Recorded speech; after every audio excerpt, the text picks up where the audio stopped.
c'est l'un des plus jeunes écrivains de la région de l'Extrême Nord. Il a 22 ans. Il est auteur d'un ouvrage, Propension comprimée. Il s'agit de Gaïa Esso. Vous savez, nous sommes en février, c'est le mois de la jeunesse au Cameroun. C'est l'occasion pour nous de célébrer des talents. Bonjour Gaïa, comment ça va? Bonjour, ça va très bien. Alors, c'est bien réveillé ce matin. Tout à fait, tout va très bien. Alors, vous avez 22 ans? Tout à fait, j'ai 22 ans. Et vous êtes passionné d'écriture? Passionné d'écriture. C'était depuis quand j'étais depuis le lycée. Cette ambition, cette envie d'écrire m'est venue. Donc là, on avait causé avec autant les camarades. Donc là, après les études secondaires là, à l'université, alors j'ai commencé à écrire mon premier roman, Propension comprimée. Propension comprimée, qui est sorti aux éditions Le Lys Bleu en France. Comment vous avez pu vous faire publier par une maison d'édition en France? C'était une recherche en fait. Quand j'ai terminé mon roman, c'était un peu compliqué pour moi d'être en contact avec les éditeurs. Et là, j'ai contacté autant les maisons d'édition ici au Cameroun. Là, on me dit que bon, je me suis d'abord renseigné auprès des écrivains camerounais. Là, on me dit que, à chaque fois, on me dit que c'est cher pour publier au Cameroun, c'est compliqué, c'est cher, il faut dépenser beaucoup.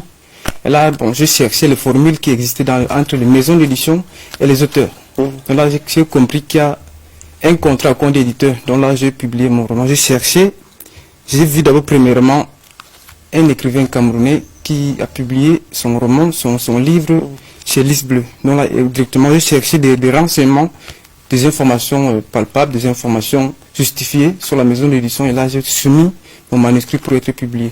Et la réaction a été positive? C'était positif. Super. Autour d'un mois et demi, bon, là, on m'a répondu, c'était positif. Et là, on a publié le... Propension comprimée qui est sorti en avril 2020, 150 pages. Alors, de quoi parle votre roman?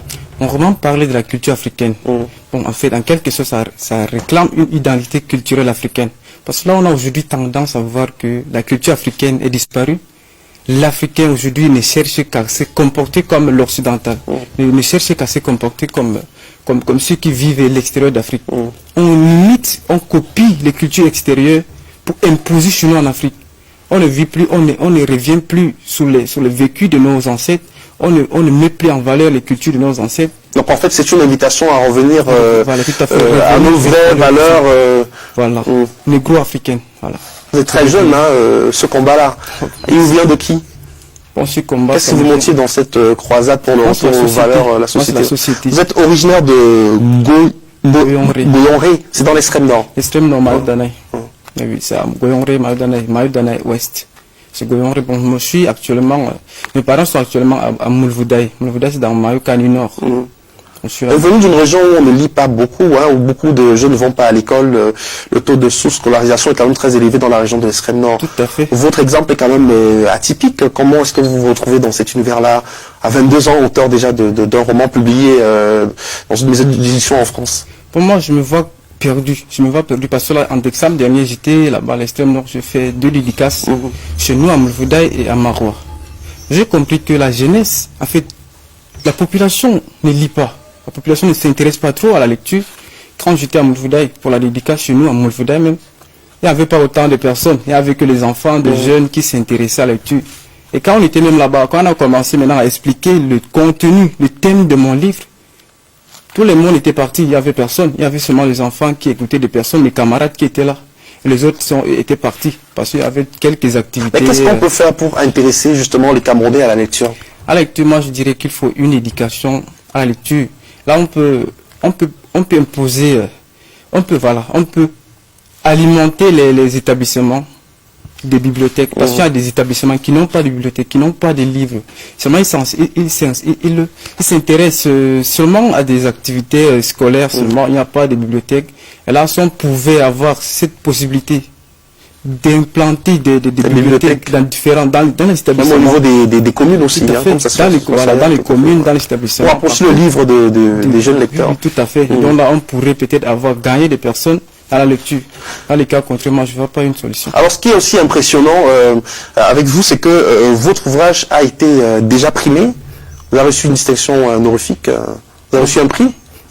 Plutôt c'est mon recueil de poèmes. Mon recueil de poèmes, oui. Mon recueil de poèmes, l'esprit transcendantal, qui a été primé par le Club d'art de la Serbie.